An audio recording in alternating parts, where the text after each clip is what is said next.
में कि जो बहुत इंपॉर्टेंट पोजीशंस पर हैं, लेकिन ये बात भी सही है और ये जो है हम लोगों के लिए बहुत तकलीफ की बात है कि आज भी हिंदुस्तान में लड़की को पैदा होने पे दफन कर दिया जाता है। फीमेल फीटिसाइड प्रैक्टिस होती है गांव में नहीं, जैसा कि आप और मैं समझते हैं। इस शहर में, मुंबई शहर में, दिल्ली में, हरियाणा में, पंजाब में, महसाना में, सिर्फ इस जुर्म के लिए notions of masculinity. Why is it that masculinity is about power, about rippling muscles, about rescuing? Why is masculinity not also about equal respect? Why is it not also about compassion? Why is it not also about dignity? जब तक मर्द और औरत एक साथ कंधे से कंधा मिलाकर आगे नहीं बढ़ेंगे, सही मानों में हम औरतों के सशक्तिकरण को पूरी तरह से नहीं बना सकते। तो आप देखिए कि मैंने इन दिनों में ऐसा किया था कि कई सारे टेक्स्ट बुक्स मैंने देखे थे 3rd स्टैंडर्ड के बच्चों के लिए, क्योंकि ये तो हम कहते हैं कि शिक्षा बहुत ज़रूरी है, लेकिन किस तरह की शिक्षा उस पर कम तवज्जो देते हैं। तो मैंने कहा चलो मैं देखती हूँ। तो 3rd स्टैंडर्ड की टेक्स्ट बुक्स में एक सवाल आता है, माँ कहाँ है? आपको क्या लगता है उसका जवाब क्या होगा? माँ रसोई घर में है। उसके साथ दूसरा सवाल होता है, पिता कहाँ है? जवाब होता है, पिता दफ्तर में है। तो मैंने पार्लियामेंट में उठ के ये बात कही थी कि ऐसा क्यों नहीं हो सकता कि सवाल हो माँ कहाँ है, जवाब हो माँ दफ्तर में है, पिता कहाँ है, जवाब हो पिता रसोई घर में है। ये क्यों नहीं हो सकता है कि माँ और पिता दोनों रसोई घर में है और माँ और पिता दोनों दफ्तर में है? हम क्यों अपने 3 साल के बच्चों के लिए ये तय कर देते हैं कि लड़कियों का काम अलग है और मर्दों का काम अलग है?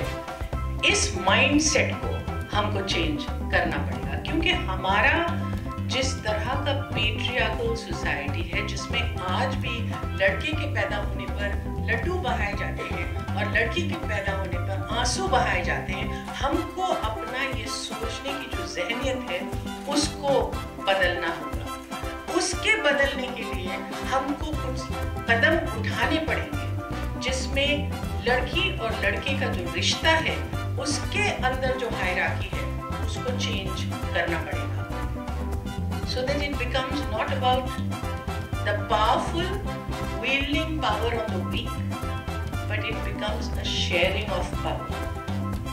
If when women become powerful, they're going to behave exactly like men.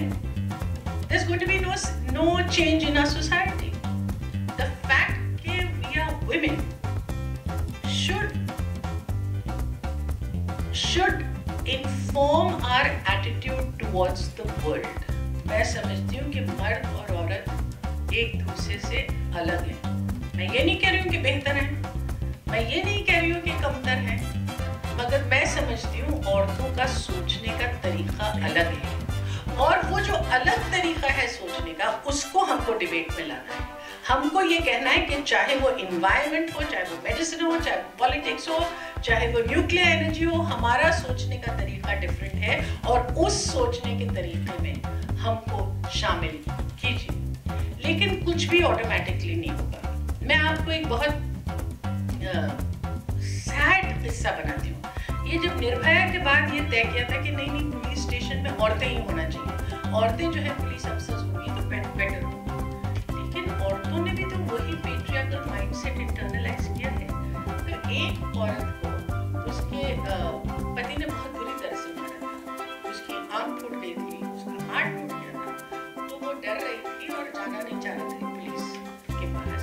लेकिन मानुषी जो मैगजीन है उसने कहा कि नहीं, आपको FIR तो दर्ज करवाना पड़ेगा। वहाँ एक पुलिस ऑफिसर औरत बैठी, वो बार बार उससे सवाल कर रही थी कि तुमने क्या किया आज, क्या गलती की कि तुम्हारे शौहर ने तुमको पीटा। तो उसने बोला मैंने कुछ नहीं किया। तो कहने लगी कि तुम्हारे शौहर क्या पागल है कि बिला वजह तुमको मारा था? कुछ तो तुमने किया होगा, बताओ सुबह से तुमने क्या किया। तो औरत ने कहा मैंने कपड़े धो के सुखाने के लिए रखे थे और बारिश आ गई और पुलिस ऑफिसर कहती देखा, मैंने कहा था तुम्हारा क्वेश्चन। अभी तो हम हंस रहे हैं, लेकिन ये कितनी तकलीफ की बात है।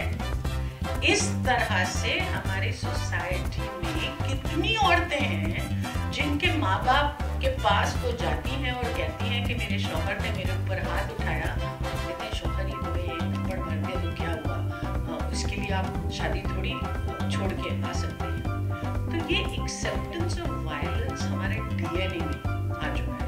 हमने ये देखा है कि जहाँ जहाँ लड़कियों को बराबरी का मौका मिला है, हमने ये देखा है कि जब आप सीबीएसई एग्जाम्स देखते हैं तो ज्यादातर होता है कि लड़कियां जो है लड़कों से बेटर करती हैं। तो इक्वल और जो बराबरी की अपॉर्चुनिटी है, बराबरी की अपॉर्चुनिटी हमको अपना हक समझ के लेना चाहिए। मेरे पिताजी ने आज से 70 साल पहले एक नज्म लिखी थी औरत, जिसमें उन्होंने कहा था जिंदगी जहद है, सब्र के काबू में नहीं, उड़ने खुलने में है निखत हमें गेसू में नहीं, जन्नत एक और है जो मर्द के पहलू में नहीं, उसकी आजाद रविश पर भी मचलना है तुझे, उठ मेरी जान मेरे साथ ही चलना है तुझे।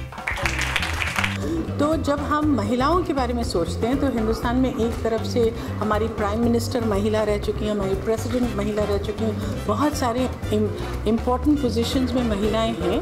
लेकिन ये भी सच्चाई है कि आज भी लड़की को पैदा होने पर उसका गला घोट दिया जाता है और फीमेल फीटिसाइड आज भी प्रैक्टिस की जा रही है हमारे शहर में, साउथ मुंबई में, साउथ दिल्ली में, हरियाणा, पंजाब, गुजरात।